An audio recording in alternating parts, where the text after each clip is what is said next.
الحمد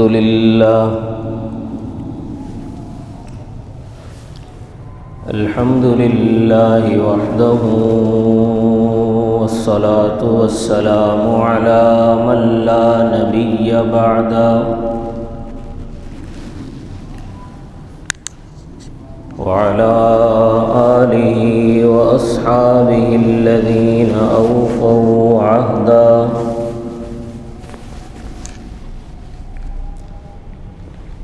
ونشهد أن لا إله إلا الله وحده لا شريك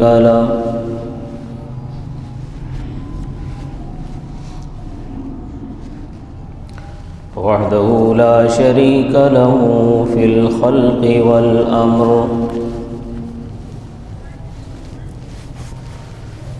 إرغاما لمن جحد به وكفر،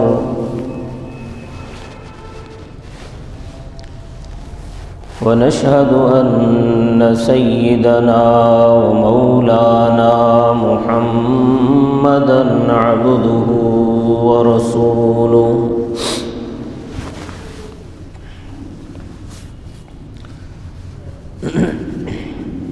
صلى الله تعالى عليه وعلى آله وأصحابه الذين هم خلاصة العرب العرباء، وخير الخلائق بعد الأنبياء،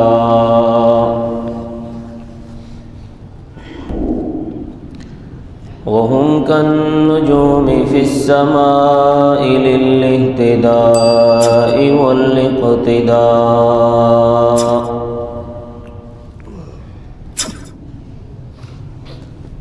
وهم مفاتيح الرحمة ومصابيح الغرر،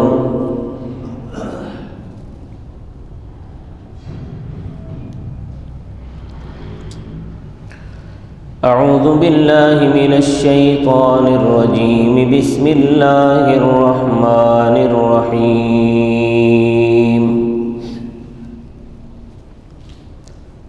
إنا أنزلناه في ليلة مباركة إنا كنا منذرين،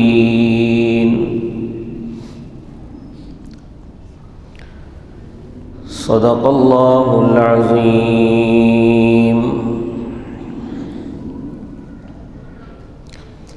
رب اشرح لي صدري ويسر لي أمري، واحلل عقدة من لساني يفقه قولي،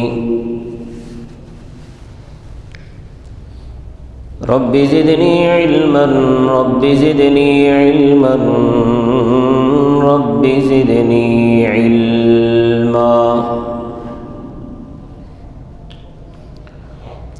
سبحانك لا علم لنا إلا ما علمتنا، إنك أنت العليم الحكيم.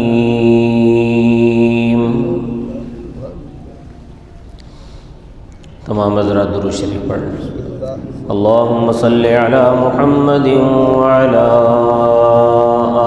آل محمد كما صليت على إبراهيم وعلى آل إبراهيم إنك حميد مجيد. اللهم بارك على محمد وعلى آل محمد كما باركت على إبراهيم وعلى آل إبراهيم إنك حميد مجيد.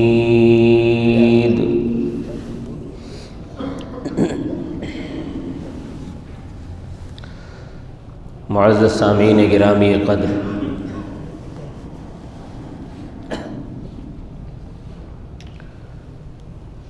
شعبان المعظم کا مہینہ چل رہا ہے.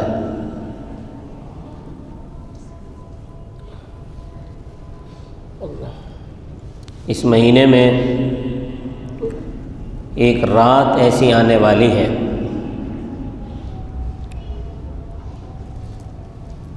جو بڑی بابرکت رات ہے۔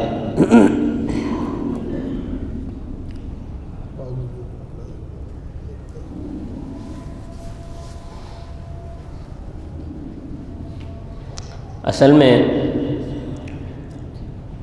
بعض حضرات نے یہ کہنا شروع کر دیا ہے کہ شعبان کی جو 15ویں رات ہے اس کی کوئی فضیلت نہیں ہے،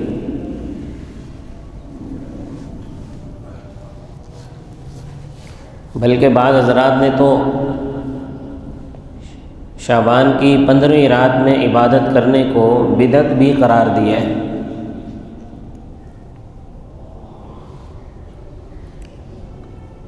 لیکن یہ بات صحیح نہیں ہے، تو اس لیے میں نے چاہا کہ آپ حضرات کے سامنے شعبان کی 15ویں رات جسے شب برات کہتے ہیں اس کے حوالے سے کچھ عرض کر دیا جائے۔ یہ بات دیکھیں میں کئی مرتبہ آپ حضرات کے سامنے بیان کر چکا ہوں کہ دین اصل میں اتباع کا نام ہے۔ کس کی اتباع؟ اللہ تبارک و تعالیٰ کے احکام کی اتباع، رسول اللہ صلی اللہ علیہ وسلم کی اتباع، صحابہ کرام، تابعین، تبع تابعین اور بزرگان دین کی اتباع کا نام دین ہے۔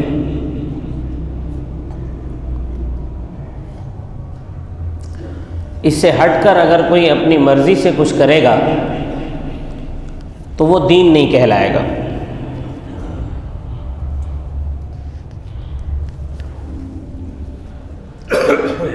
اور اتباع کا مطلب یہی ہے کہ نبی کریم صلی اللہ علیہ وسلم نے جس کام کے کرنے کا حکم دے دیا ہے وہ کیا جائے، اور جس سے منع کر دیا ہے اس سے رک جایا جائے، اور اپنی طرف سے دین میں نہ کچھ اضافہ کیا جائے اور نہ کسی چیز کی کمی کی جائے۔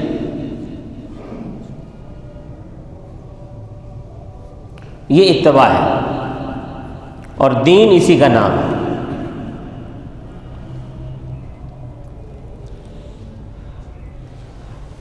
تو شب برات کی فضیلت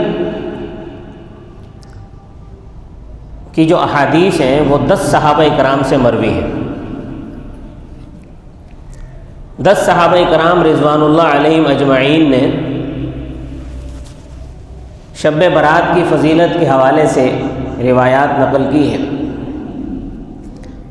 اگرچہ ان میں سے بعض روایات ضعیف ہیں، لیکن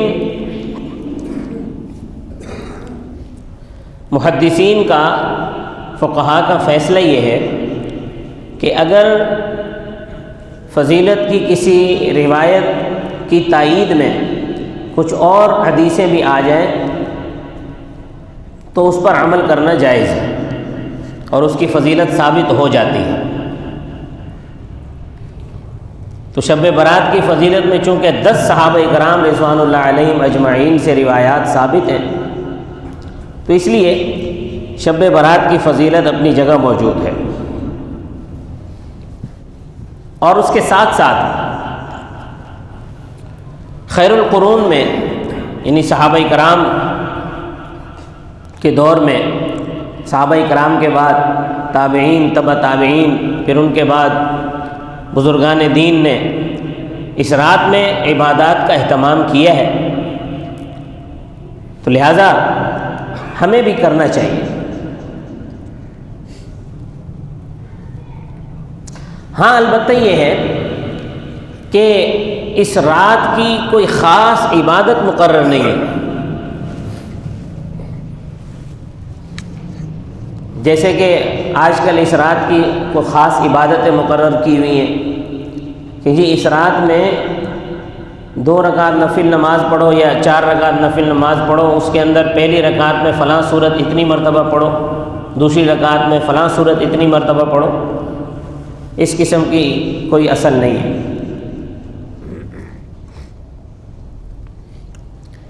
ہاں، اس رات کے اندر اور عبادتیں آپ کرتے رہیں، نوافل پڑھیں، قرآن کریم کی تلاوت کریں، ذکر و اذکار کریں، تسبیحات پڑھتے رہیں، یہ سب تو ٹھیک ہے، لیکن کسی عبادت کو خاص کر کے کرنا کہ یہ اس رات میں یہ عبادت خاص ہے، یہ ثابت نہیں ہے۔ اسی طرح اس رات کے اندر لوگ لازمی طور پر یہ اہتمام کرتے ہیں کہ قبرستان لازمی جاتے ہیں۔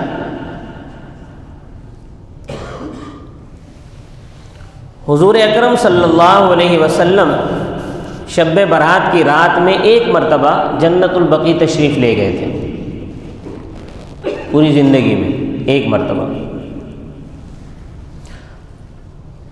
تو آپ صلی اللہ علیہ وسلم کا 1 مرتبہ جنت البقیع میں جانا ثابت ہے، لیکن ہر سال جانا ثابت نہیں ہے۔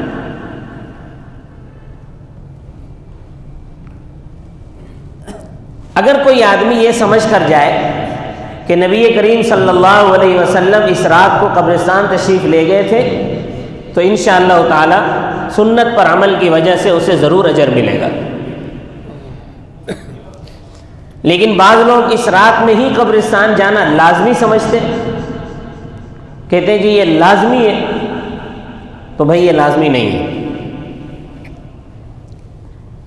یہ اس رات کے لیے خاص نہیں ہے۔ آپ پورا سال میں کسی دن بھی جا سکتے ہیں قبرستان، کسی بھی رات میں جا سکتے ہیں، کوئی پابندی نہیں ہے شریعت میں، لیکن صرف اس رات کو خاص کرنا یہ ٹھیک نہیں ہے۔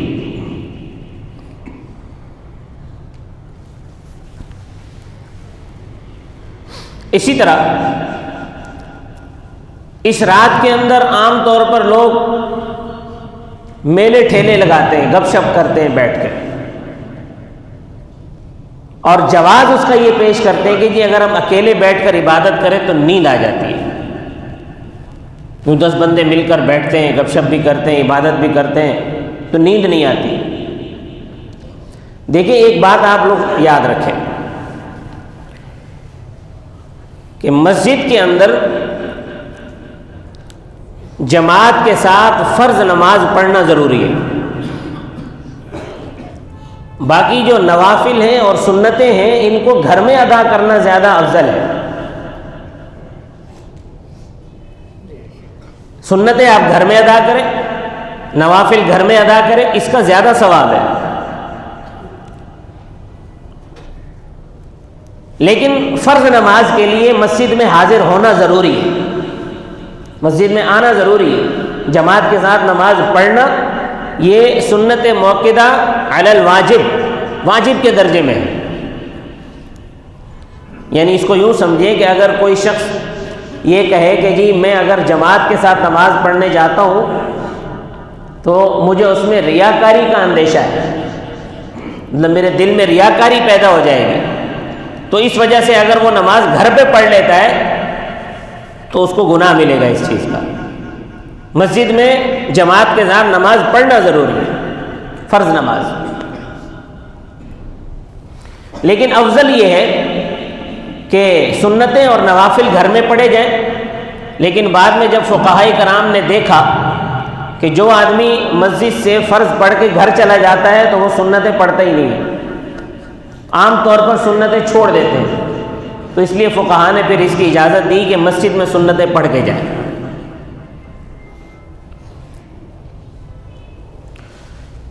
تو پھر شب برات کی رات میں یا شب قدر کی رات میں اگر عبادت گھر کے اندر کی جائے گی اس کا زیادہ ثواب ہے، اس کا اجر بھی زیادہ ہے۔ اس کی وجہ یہ ہے کہ ان راتوں میں اللہ تبارک و تعالی انسان کو تنہائی میں بلاتے ہیں کہ تنہائی میں میرے پاس آ جاؤ، اللہ کی طرف سے اعلان ہوتا ہے نا، الا من مستغفر فاغفر له، تم میں سے کون ہے جو بخشش طلب کرے اور میں اس کو معاف کر دوں. تو یہ جو مستغفرین ہے یہ واحد کا صیغہ ہے، مطلب یہ ہے کہ تنہائی میں آؤ میرے پاس. اور یہ جو نفل نمازیں ہیں یہ در حقیقت اللہ سے تنہائی میں ملاقات ہے.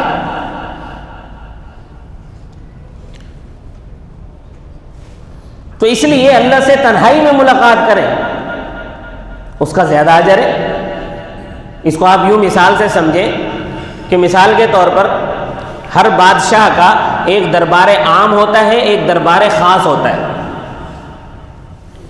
یہ جو فرض نماز کی جماعت ہے یہ دربار عام ہے اللہ کا. یہاں ساری محلے والے سارے جمع ہوتے اور وہ فرض نماز ادا کرتے ہیں. لیکن جو نفل نماز ہے وہ اللہ کا دربار خاص ہے. اس میں اللہ تبارک و تعالی نے آپ کو اپنے دربار خاص میں طلب کیا ہے. مثال کے طور پر ایک بادشاہ آپ سے کہے کہ جی آج رات کو 9 بجے آپ میرے پاس اکیلے آنا، آپ سے کچھ بات کرنی ہے. اور جب رات کے 9 بج جائیں آپ اپنے ساتھ 10 دوستوں کو لے کر اس کے پاس پہنچ جائیں.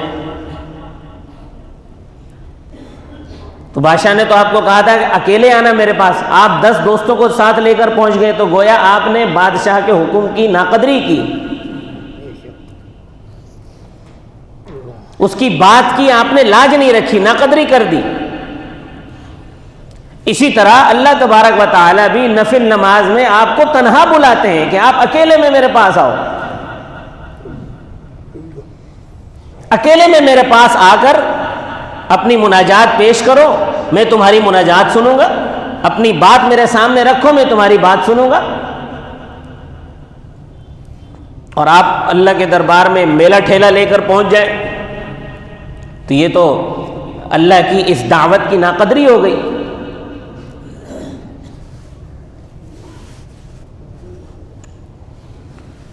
تو اس لیے علماء نے فرمایا ہے کہ نفل نماز اور سنتیں گھر میں پڑھنا افضل ہے تاکہ اللہ سے تنہائی میں بات ہو.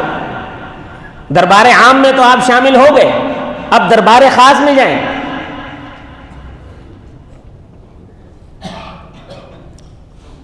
اور اگلی بات یہ سمجھے کہ شریعت میں جن چیزوں کا ثبوت ہے اس کو کرنا چاہیے، جس کا ثبوت نہیں ہے اس کو نہیں کرنا چاہیے. آج کل شب برات میں صلاۃ التسبیح کی جماعت ہوتی ہے، جماعت کے ساتھ صلاۃ التسبیح پڑھی جاتی ہے. دیکھیں جماعت کے ساتھ چند نمازوں کا ثبوت ہے. فرض نماز کا ثبوت ہے جماعت کے ساتھ، تراویح کا ثبوت ہے جماعت کے ساتھ، رمضان کے اندر وطر کا ثبوت جماعت کے ساتھ پڑھنے کا ہے. اسی طرح صلاۃ الخسوف اور کسوف اور نماز استسقاء ان کا ثبوت ہے جماعت کے ساتھ. باقی کسی نفل نماز کا ثبوت نہیں ہے جماعت کے ساتھ پڑھنے کا. تو اگر اس کے علاوہ کوئی اور نفل نماز جماعت کے ساتھ پڑھی جا رہی ہے تو گویا آپ دین میں اپنی طرف سے اضافہ کر رہے ہیں، تو بجائے ثواب کے الٹا گناہ ہوگا. اب بظاہر تو کیونکہ شیطان تو ہے نا، وہ ہر کام میں اپنا حصہ لگا لیتا ہے، اس کا کام ہی یہی ہے، وہ ہر کام میں اپنا حصہ لگاتا ہے. تو شیطان نے یہ بات سمجھا دی کہ جی جماعت کے ساتھ اگر نفل پڑھی جائے تو بڑا ثواب ہے، جبکہ دین میں نفل نماز جماعت کے ساتھ پڑھنے کی کوئی اصل نہیں ہے. ہاں جن کا جماعت کے ساتھ پڑھنے کا ثبوت ہے ان کو پڑھا جا سکتا ہے.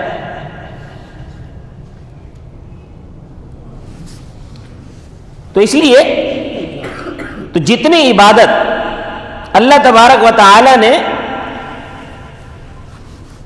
نبی کریم صلی اللہ علیہ وسلم نے جتنی عبادت کو جتنا کیا ہے، جس حد تک رکھا ہے اس حد سے آگے مت بڑھیں.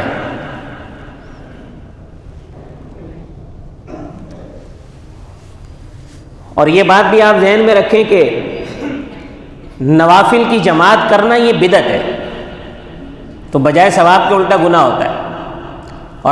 اور بدعت کی نحوست یہ ہوتی ہے کہ جو آدمی بدعات میں مبتلا ہوتا ہے اس سے فرائض اور سنتیں چھوٹ جاتی ہیں۔ آپ دیکھیں کہ جو لوگ صلاۃ و تسبیح کی جماعت میں دیر تک کھڑے رہتے ہیں، فرض نماز نہیں پڑھتے، وہ فرائض اکثر چھوڑ دیتے ہیں۔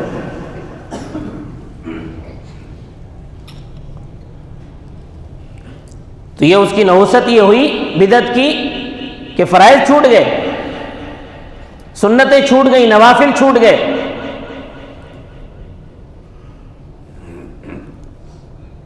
آپ دیکھیں گے کہ جو لوگ وراثت تقسیم نہیں کرنے دیتے وہ اور جگہوں میں بڑا خرچ کر رہے ہوتے ہیں، تیجا کر رہے ہیں، 7واں کر رہے ہیں، 10واں کر رہے ہیں، 40واں کر رہے ہیں، لیکن وراثت تقسیم نہیں کرنے دیں گے۔ حالانکہ وراثت تقسیم کرنا تو زیادہ ضروری تھا، وہ نہیں کیا اور دوسرے کاموں میں لگے پڑے۔ اب جو کام فرض تھا دیکھیں وہ چھوٹ گیا، اور جو دوسرے کام تھے ان میں لگے ہوئے۔ اسی طرح اس رات میں لوگ حلوہ پکاتے ہیں۔ دیکھیں بھئی اس رات کا حلوے کے ساتھ کوئی تعلق نہیں ہے، ویسے آپ پورا سال پکائیں، کھائیں، کھا سکتے ہیں، لیکن اس رات کو خاص کر لیا گیا ہے حلوہ پکانے کے ساتھ۔ حلوہ پکاتے ہیں اور خود بھی کھاتے ہیں، تقسیم بھی کرتے ہیں، تو بس حلوہ ہی پکاتے ہیں، باقی کچھ نہیں کرتے۔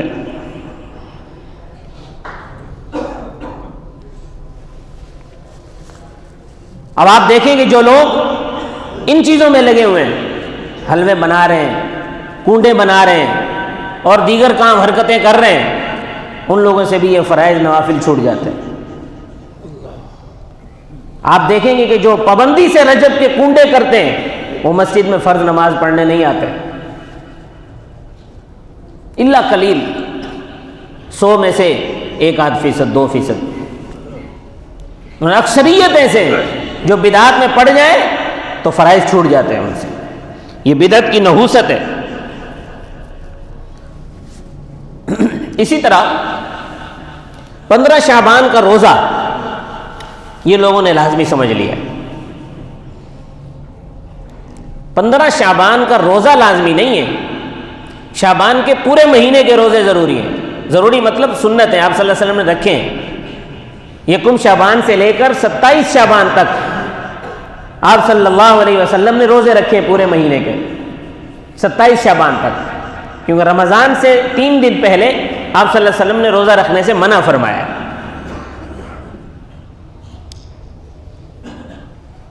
لیکن عام طور پہ صرف 27 شعبان کو 15 شعبان کو روزہ رکھنا ضروری قرار دے دیا گیا۔ تو صرف 15 شعبان کا روزہ رکھنا یہ ضروری نہیں سمجھنا چاہیے، بلکہ شعبان میں وقتاً فوقتاً روزے رکھنے چاہیے۔ یہ نبی کریم صلی اللہ علیہ وسلم کی سنت بھی ہے۔ اور دوسری بات یہ ہے کہ 15 شعبان ایام 20 میں بھی آتا ہے۔ نبی کریم صلی اللہ علیہ وسلم کی عادت مبارکہ تھی کہ آپ صلی اللہ علیہ وسلم ہر مہینے کے 13، 14، 15 ان 3 دنوں کو روزہ رکھا کرتے تھے۔ اگر کوئی آدمی یہ سمجھ کر روزہ رکھے کہ نبی کریم صلی اللہ علیہ وسلم ایام 20 کے روزے رکھتے تھے تو انشاءاللہ اس کو ضرور اجر ملے گا۔ اور بلکہ بہتر تو یہ ہے کہ شعبان کے پورے 27 دن کے روزے رکھیں، آخری 3 دن کے روزے چھوڑ دیں۔ اس سے رمضان کی تیاری ہوگی کہ جب شعبان میں آپ کے روزہ رکھنے کی پریکٹس ہو چکی ہوگی تو پھر رمضان میں روزہ رکھنا زیادہ آسان ہوگا، کیونکہ شعبان ہے ہی رمضان کی تیاری کا مہینہ۔ بلکہ میں تو یہ سمجھتا ہوں کہ اللہ تبارک و تعالی نے جو شعبان کے مہینے میں جو 15ویں شعبان شب برات دی ہے، 15ویں شعبان کی رات، یہ اصل میں رمضان کی تیاری کے لیے دی ہے کہ رمضان سے 15 دن پہلے عبادت کرنے کا سلیقہ اور طریقہ سیکھ جاؤ۔ کیونکہ جب آدمی کسی بڑے دربار میں جاتا ہے، کسی وزیر کے پاس یا کسی بڑے عالم سے ملنے جاتا ہے یا کسی بڑے عہدیدار سے ملنے جاتا ہے تو نہا دھو کر صاف ستھرے کپڑے پہن کر خوشبو لگا کر جاتا ہے تاکہ میری شخصیت کا تاثر اچھا پڑے۔ تو مجھے تو یہ لگتا ہے کہ اللہ تبارک و تعالی نے یہ جو شعبان المبارک کے مہینے میں، شعبان المعظم کے مہینے میں رمضان سے 15 دن پہلے جو ایک رات عطا فرمائی ہے تاکہ مسلمان اس رات میں اپنے گناہ بخشوا لے۔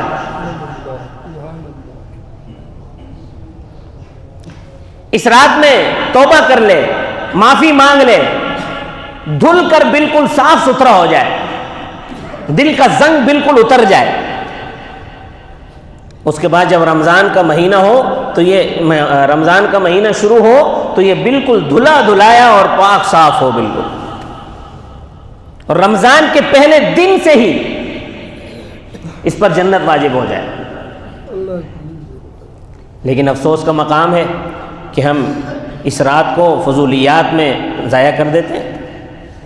کہتے ہیں جی اگر ہم لوگوں کے ساتھ نہ بیٹھیں تو نیند آ جاتی ہے، تو بھئی نیند آ جاتی ہے تو سو جاؤ، نیند آ رہی ہے تو سو جاؤ، تھوڑی دیر نیند کر لو، اس کے بعد پھر اٹھ کے پھر اللہ کی عبادت کر لو۔ دیکھیں پوری رات جاگنا ضروری نہیں ہے، اللہ تبارک و تعالیٰ کے ہاں گھنٹے نہیں گنے جائیں گے کہ اس نے کتنے گھنٹے عبادت کی تھی۔ اللہ تبارک و تعالیٰ کے ہاں اعمال کا وزن ہوگا کہ اس نے جو عمل کیا تھا یہ کتنا وزنی ہے۔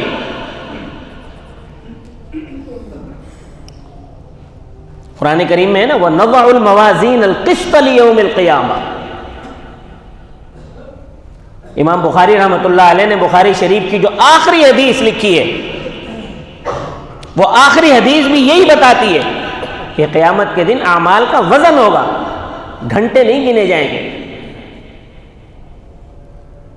وہ آپ نے فضائل اعمال میں ایک حدیث سنی ہوگی کہ ایک آدمی کے اتنے گناہ ہوں گے، دفتروں کے دفتر بھرے ہوئے ہوں گے گناہوں کے، اور وہ یہ سوچ رہا ہوگا کہ میرا تو جہنم میں جانا یقینی ہے آج۔ لیکن اللہ تبارک و تعالی ایک کاغذ کا پرزہ منگوائیں گے، اس کے اوپر لا الہ الا اللہ محمد الرسول اللہ لکھا ہوگا، اور وہ پرزہ کاغذ کا اس کے ترازو میں رکھ دیں گے، تو وہ جو اس کے گناہوں کے دفتر ہوں گے وہ ہوا میں جھولنے لگ جائیں گے، اور وہ لا الہ الا اللہ محمد الرسول اللہ والا پلڑا جھک جائے گا، وہ اتنا وزنی ہوگا۔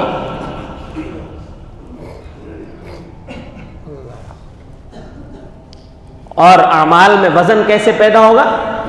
اخلاص کے ذریعے، خشوع اور خضوع کے ساتھ تھوڑی عبادت کریں، ساری رات جاگنا ضروری نہیں ہے، تھوڑی عبادت کریں لیکن خشوع و خضوع کے ساتھ کریں، عاجزی کے ساتھ کریں، انکساری کے ساتھ کریں۔ تو جو عمل، اگر کوئی عمل تھوڑا ہے لیکن اس عمل میں وزن زیادہ ہے تو وہ عمل قابل قبول ہے، اس عمل کا فائدہ ہے۔ ساری رات جاگ لیا اور جو عبادت کی اس میں وزن کوئی نہ ہوا تو ایسے جاگنے کا کیا فائدہ؟ ایسی عبادت کا بھی کیا فائدہ جو آخرت میں کام ہی نہ آئے، الٹا وبال جان بن جائے۔ تو اعمال میں وزن پیدا کرنے کی ضرورت ہے۔ اللہ کے ہاں اعمال تولے جائیں گے، گنتی نہیں کیے جائیں گے، اس نے کتنی نمازیں پڑھی، کتنے نوافل پڑھے، یہ نہیں ہوگا، بلکہ اس نے جو زندگی میں 2 نفل پڑھے تھے ان کا وزن کتنا تھا اس کو تولا جائے گا۔ اس نے جو زندگی میں اتنے قرآن ختم کیے تھے ان کا وزن کیا ہے، اس نے جو اتنے اذکار کیے تھے، اتنی تسبیحات پڑھی تھی، ان کا وزن کیا ہے۔